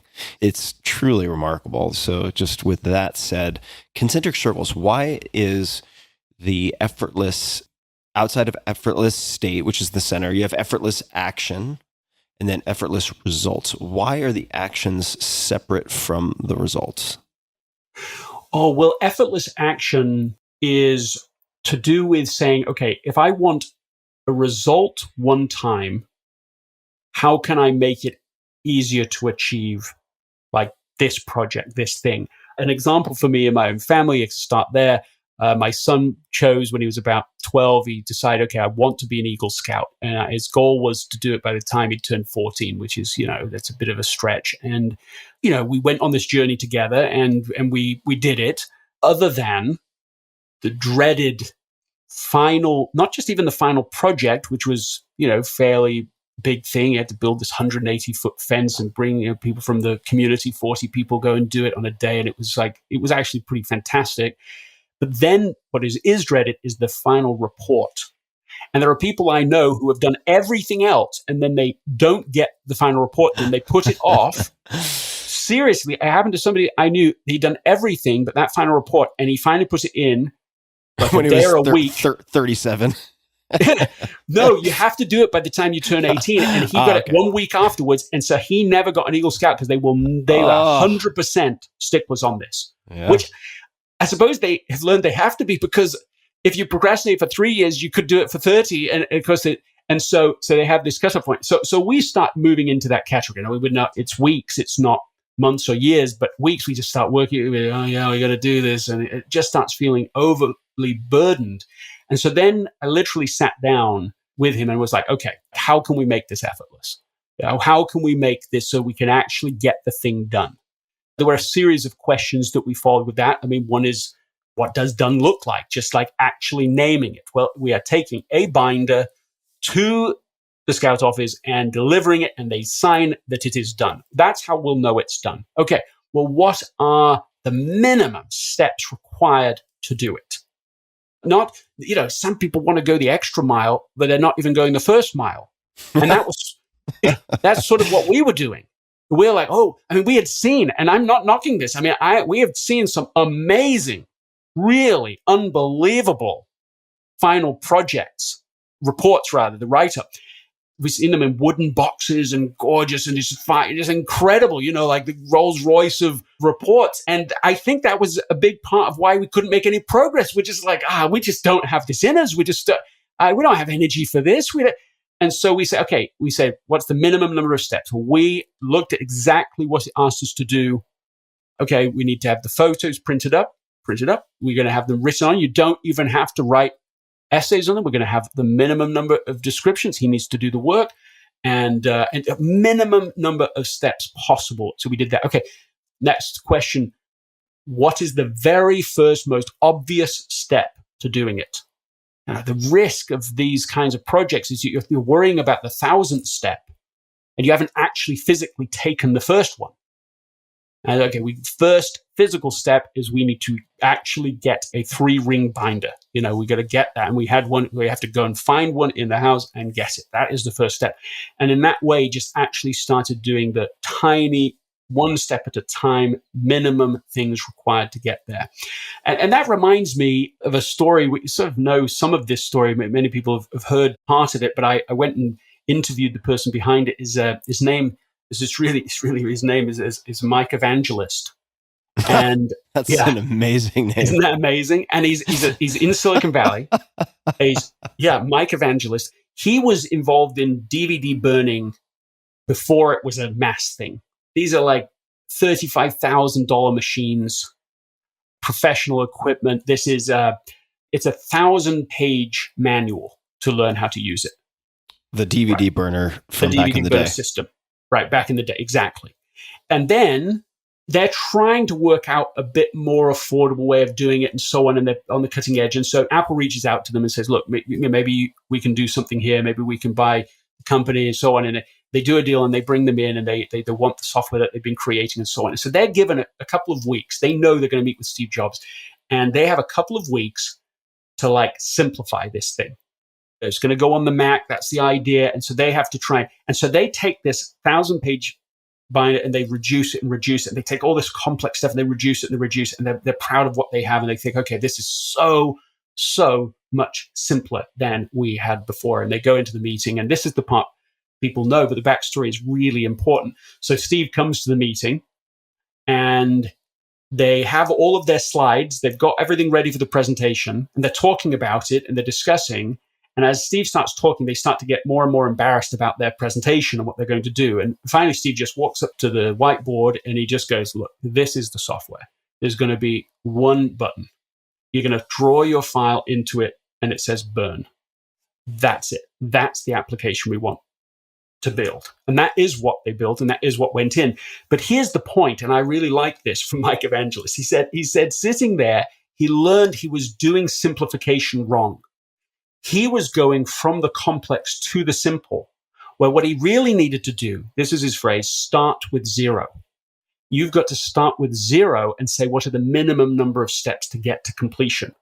And I like that story, but Yeah, that's really what we were doing with Jack and his project. It's like, not what are other people doing and let's go smaller. It's like, let's start with zero. What are the minimum number of steps to do it? And what you want is completion. And if you don't complete it, then it's not done. I mean, I'm saying something so circular, but you've got to get it done. And so that is its own achievement. And if you don't get it done perpetually because you either have too many steps involved or because you don't take the first action, or I have to share this. It's one of my favorite stories I came across in the research. Have you heard of the story of the Vasa? I don't think so. Vasa. Can you spell that for me? It might be the Queen's English that's throwing me off. W-A-S-A, Vasa, the Vasa. And it starts with a V. V-A-S-S-A? No. Did I say that? No, W-A-S-A. Definitely don't know that story. Please continue. The Vasa. Okay, I'm going to read the whole thing to you because the details really matter. Is that okay with you? You're the first to hear about this. I'm excited. Here we go. Well, you're not the first to hear about it, but you're first to hear about the way I write about it. Here we go. 400 years ago, Gustav II, the King of Sweden, saw the vital need to upgrade his armada of ships. He wanted to protect the people from the growing naval powers that surrounded him. His attention was drawn to building a giant military warship, and he found a shipbuilder, Henrik Heibertson, tasked him to build what became known as the Vasa. I've said it wrong. It is V-A-S-A, Vasa. Which wasn't because I knew the story. It's because I can't understand the Queen's English. Please continue. This project was of utmost importance to King Gustav, so much so that he allowed a whole forest of 1,000 trees to provide the lumber for the project. He opened the royal coffers too. He assured Heibertson that he would have an almost unlimited budget to complete the project successfully. Unfortunately, the king did not have a clear vision of what the final product would look like, or rather, he kept changing his vision of what the final product would look like. At first, the ship was to be 108 feet long, with 32 cannons on deck. Later, the length was changed to 120 feet, even though the lumber had already been cut to the original specifications. But no sooner had Henrik's team made the necessary adjustments that the target shifted again. This time, the king decided that the ship needed to be 135 feet long.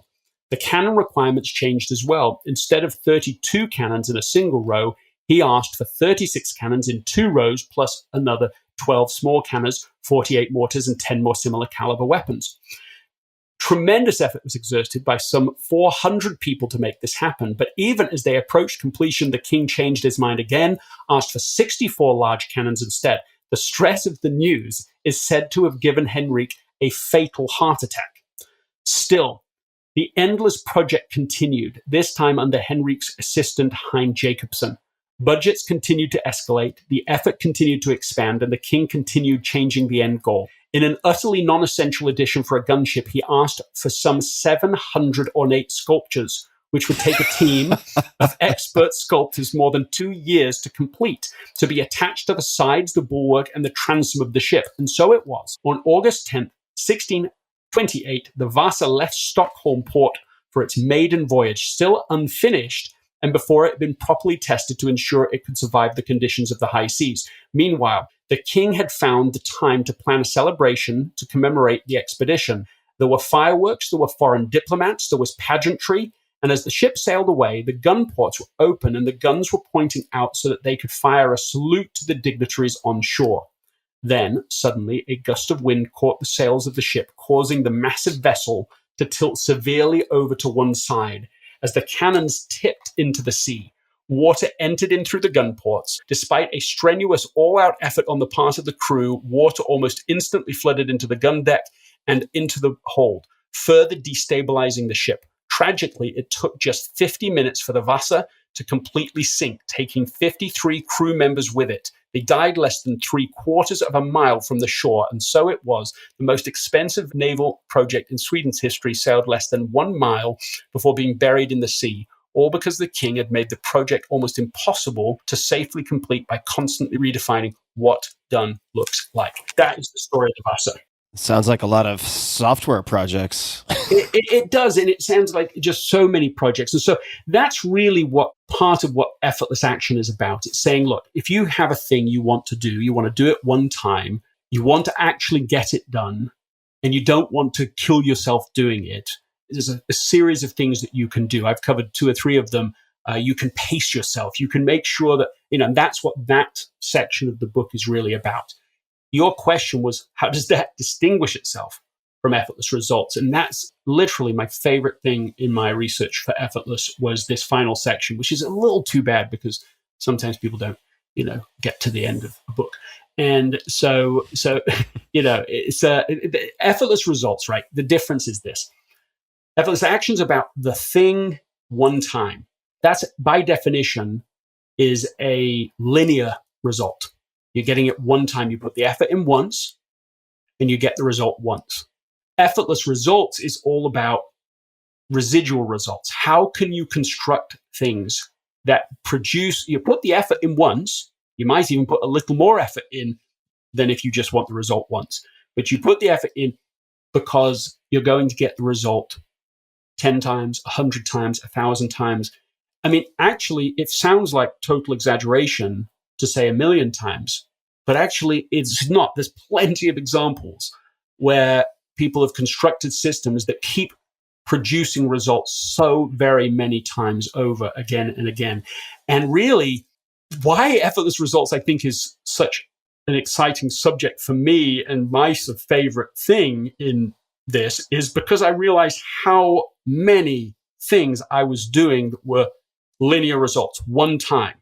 You do it, you go, you do a keynote, you've built the system to make that as effortless as possible. The results, seem to be good, but it's done one time. You got one time impact and one travel and one thing.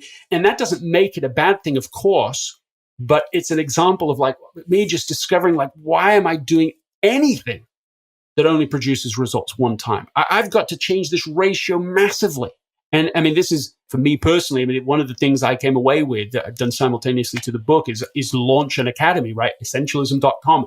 And the whole reason I did it is I'm just like, look, build it once, do it once, and it returns 10 years from now, or even more than that. I mean, a friend of mine, I would say, a colleague and a mentor to me is Stephen Covey, and he passed away, unfortunately, a few years ago.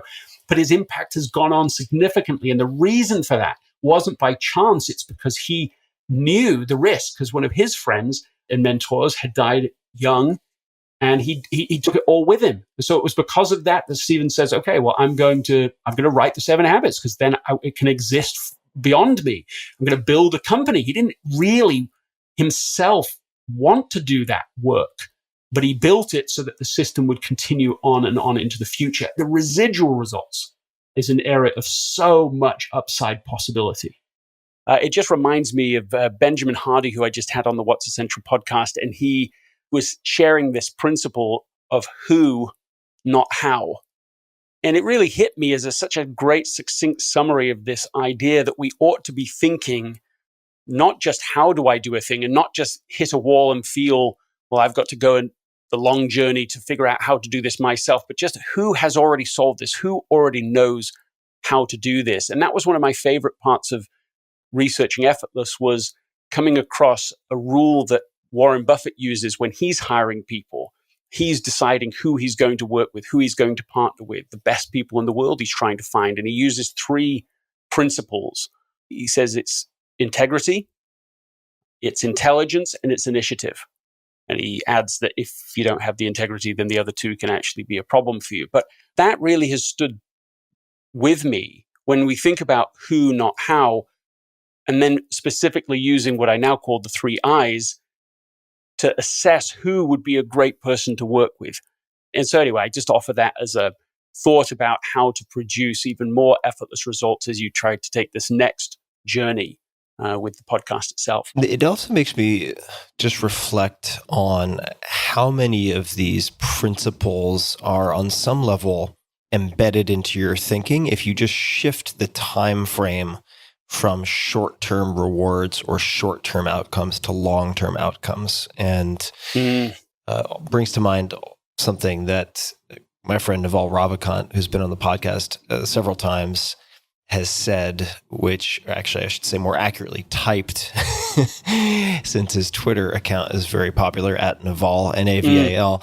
And it's along the lines of, if you wouldn't work with them for a lifetime, don't work with them for 5 minutes. And oh man, that's good. And it just checks so many boxes that you could view as discrete problems to be solved. But if you just keep that overarching principle in mind, even if there are exceptions, right? I mean, perhaps if you're at an Airbnb and you break something you need to fix, like, you're not going to work with this plumber for the rest of your life necessarily. Mm-hmm. But those are the exceptions that prove the rule as opposed to the other way around. Well, I just think that puts into my mind this idea of very long-term thinking again and the importance of it. One of my favorite examples of this residual thinking, where you aren't just thinking about yourself, but beyond yourself, is Stephen L. Richards and his wife, who decided, well, we want to try and take time out every summer, go on a family vacation and so on. And of course, most people have that type of thought, but theirs grew into something different, where they said, well, what if we could choose a place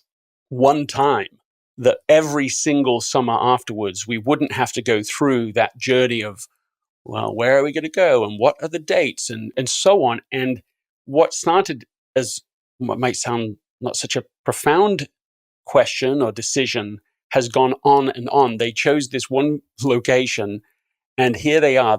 I was talking to their grandson, who himself is now elderly. This has gone on now for 95 years, that they are long since passed. Their grandchildren have started passing away.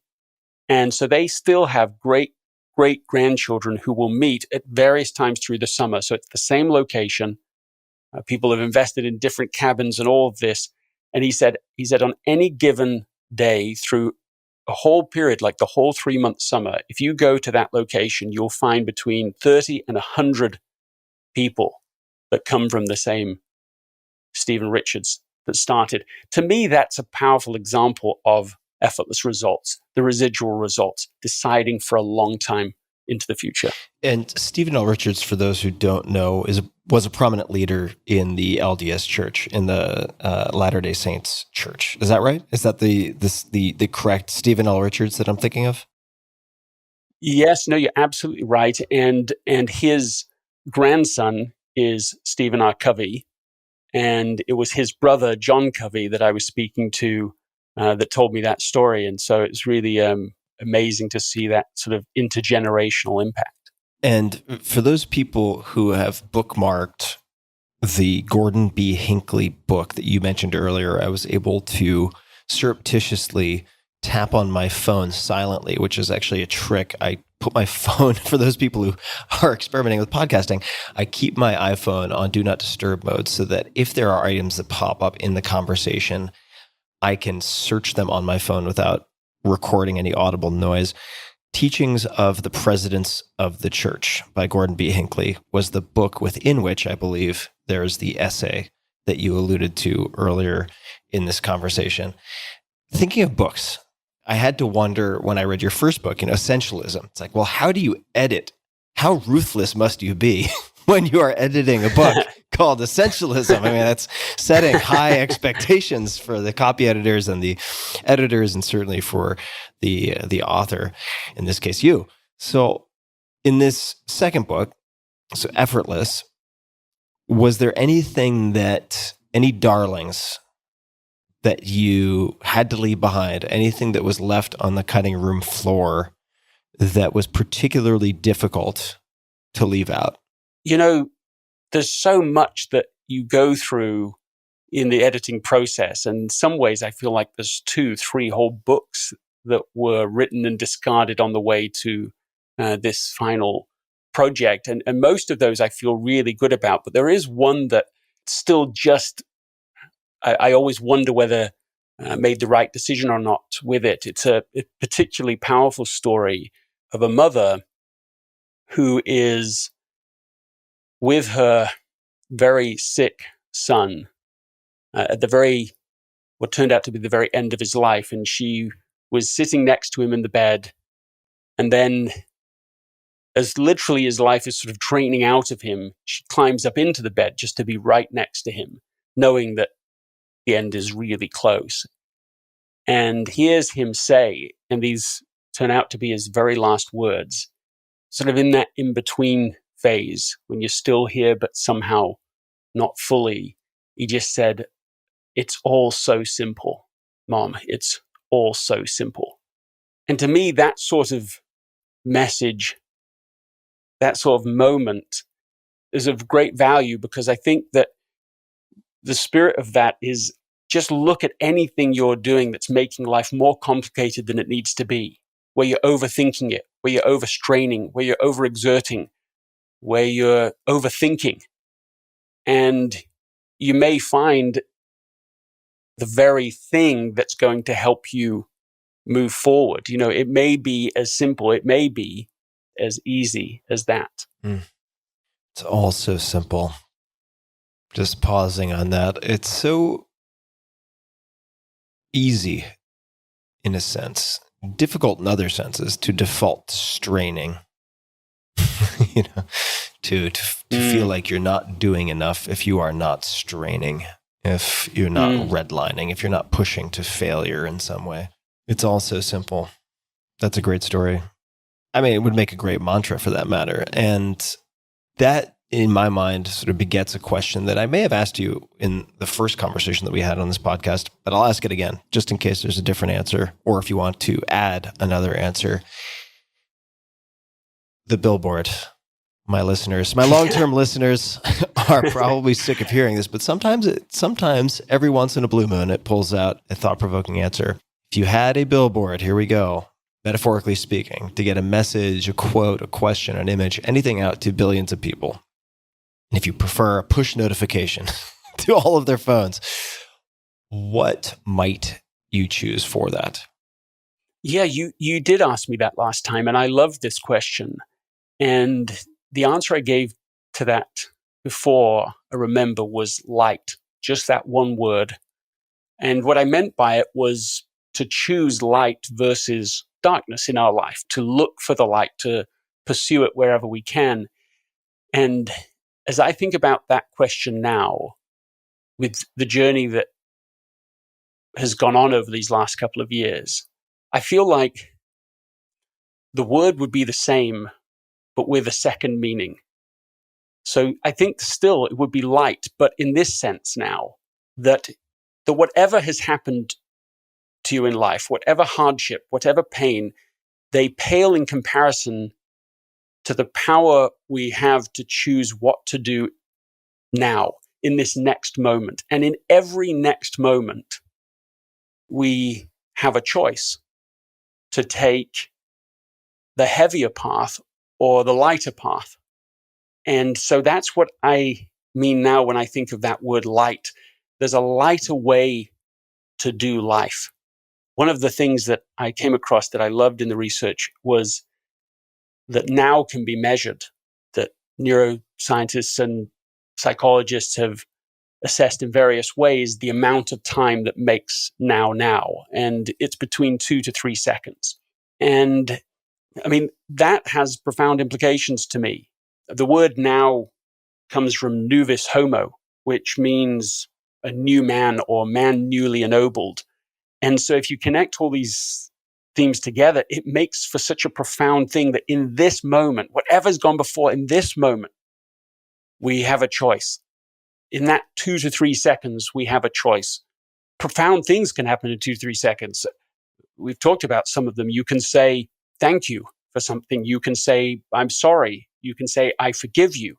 You can say, let's start over. You can say, let's move on. Or you can just pause for 3 seconds. You can just pause. Breathe. You can breathe for 3 seconds. And so in all of these ways, we can use this next moment to find this other alternative type of light.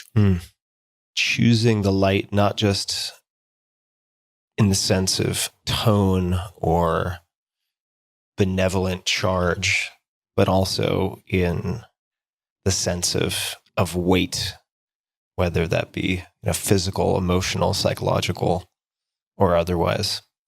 That's cool. I have never had a guest revisit that question, use the same billboard, but with an entirely different yet complementary meaning. That's very cool. Quite enjoy that. Well, we should not expect any less from Greg McKeown, the author of, as many of you have already gathered, Essentialism, subtitle The Disciplined Pursuit of Less, and his new book, Effortless, subtitle Make It Easier to Do What Matters Most. You can find him on Twitter at Gregory McKeown, McKeown, on gregmckeown.com, and certainly on all the other social that we'll link to in the show notes at tim.blog/podcast. Greg, is there anything else that you would like to say, request of the audience? Any closing comments that you would like to add before we wrap up? I just want to thank you, Tim, for what you're doing. It really does matter in the world, and it's just all over the place that I hear from people that are really tuned in and really get a lot of positive from the work that you do. And of course, people see the upsides, I'm sure. They can see, oh, it's great to have that kind of impact in the world and so on. But they won't see the downsides or the sacrifices or the things that you have given up for the things that you've gained. And I just wanted to say genuinely thank you for what you do and for having me on today. Thank you, Greg, for saying that. And it's entirely my pleasure. This has been a lot of fun. I have copious notes in front of me, and I really think that at the top of the pyramid, sort of the note that then can cascade down and echo through all the other notes is it's all so simple. It can often be so simple, and we just have to take the time to look for it. And that's something that you've done. And I greatly admire your thinking. I enjoy your writing, and wish you and yours all the best. And thanks for taking the time to speak with me today. Thank you, Tim. Hey guys, this is Tim again. Just a few more things before you take off. Number one, this is 5 Bullet Friday. Do you want to get a short email from me? Would you enjoy getting a short email from me every Friday that provides a little morsel of fun before the weekend? And 5 Bullet Friday is a very short email where I share the coolest things I've found or that I've been pondering over the week. That could include favorite new albums that I've discovered. It could include gizmos and gadgets and all sorts of weird shit that I've somehow dug up in the world of the esoteric as I do. It could include favorite articles that I've read and that I've shared with my close friends, for instance. And it's very short. It's just a little tiny bite of goodness before you head off for the weekend. So if you want to receive that, check it out. Just go to 4hourworkweek.com. That's 4hourworkweek.com, all spelled out, and just drop in your email and you will get the very next one.